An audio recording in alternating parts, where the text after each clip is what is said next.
Hero was directed in 2002 by Zhang Yimou, who has gone on to direct things like House of Flying Daggers and the Olympics opening ceremony in 2008 in Beijing. I must have been, I don't know, 18 when I first watched this film on a summer holiday, perhaps from my first year in university. I was probably told that it was a cool martial arts film. Little did my mind comprehend the takeaways to be gleaned from it. Like and subscribe if you want to view more content like this. We're first introduced to a nameless warrior who's given an audience to the Qin Emperor himself. He apparently has killed the people who attempted to assassinate the Emperor before and is here to present him with their broken weapons.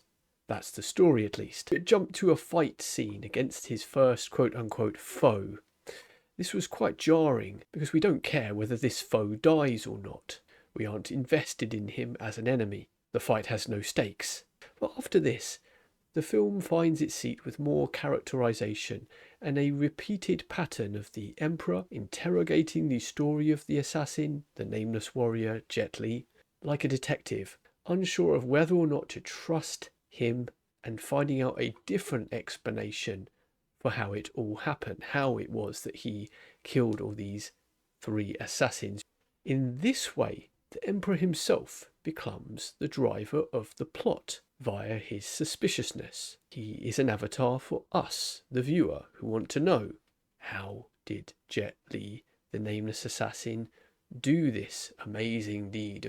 Throughout the different versions of the story, we're guided towards believing that he is there to kill the Emperor or not at different times. This builds up the tension. The crescendo of it is finding out what exactly it is that has driven the nameless warrior, and in fact finding out why the assassins failed in their attempt, largely on purpose because of one of the assassins not going ahead with it.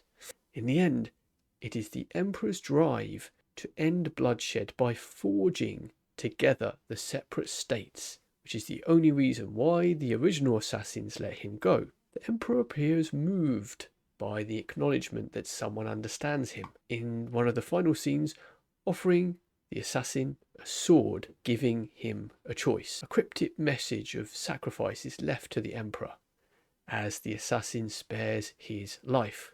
One thing the film could have done better is to show the cost of the turmoil of war between the states for hundreds of years previous to the events taking place in the film. By showing the turmoil of these warring states period, this would have made visible the cost of assassinating the eventual unifying emperor, that of the continuation of the centuries-long violence and fragmentation.